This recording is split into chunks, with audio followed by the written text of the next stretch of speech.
Welcome to The Reel. I'm Luke Smith, coming to you from Winton. It's a wet day in town today, so we find ourselves inside. However, our festival coverage continues as we take you inside the vibrant town. Coming up on the program today, we take you to the immediate post-Crocodile Dundee screening reactions, speak with Griffith Uni students Oliver Rofer and Helena Bagnato, and show you exclusive vision of that half-barbaric twang in action. But first, celebrating 40 years since it was originally aired to Australian cinema, Crocodile Dundee has continued to define the Australian film industry, with film star and co-writer Paul Hogan winning the prestigious Golden Globe Award for Best Actor in 1987, and shortly after the film was nominated for the Oscars, following its success with international audiences. Saturday night, we spoke with a range of people who came together to celebrate the historic film. Take a listen. After watching the film, what are your initial thoughts? Oh, fantastic. Good about the 15th time as it was the first time. It's 40 years since I've seen it. I was 18 when I first saw it and I forgot a lot, but it was a really good film, I thought. I remember seeing that in Brisbane at Hawthorn when it first came out, so brought back lots of memories. It was really cool. Oh, it's just brilliant to see it reprinted in that super high D definition. Really, really good. It was so funny the whole way through. Yeah, I was loving it. One of the greatest films ever produced, I think, and it just brings back all those memories, and it's very nostalgic, I think. It was funny, I guess, and it had a unique style. I really liked the ending, especially because everyone kind of worked together to get him to see her again. Well, I was there 40 years ago because I was married to the producer and co-writer, John Cornell. He passed away 5 years ago, but I was on that set for quite a bit.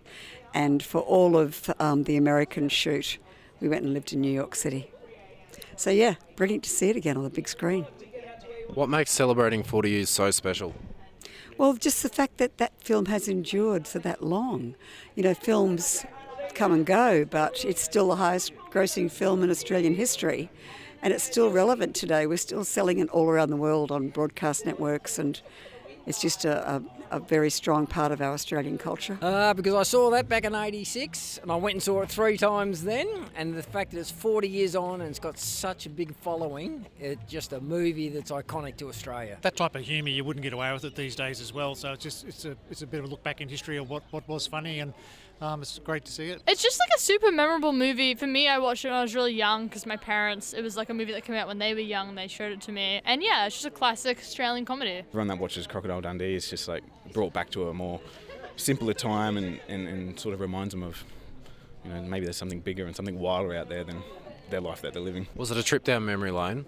Of course. I think everyone grows up watching either in the cinema or on TV. I think they play it every year. Yeah, particularly today when we rode in Mick Dundee's truck. That was a big trip down memory lane. A lot of memories from 40 years ago. It just seemed like yesterday that we were watching that stuff, and that was the cream on the cake for the, Paul Hogan and John Cornell. Yeah, I felt like a kid again. It was fantastic. Yeah, it certainly was, because there are a lot of bits that I'd forgotten about.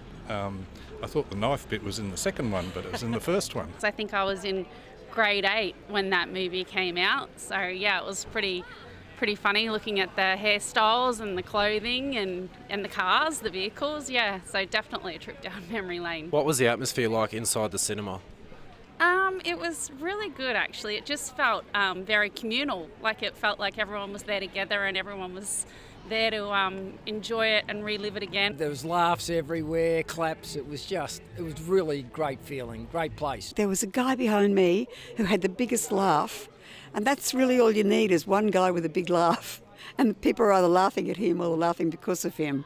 So it was a sold-out house, and it was like being there for the first time. Coming up after the ad break, we speak with 2 Griffith University students as they break down their progress of the upcoming documentaries. Don't miss it, only on The Reel.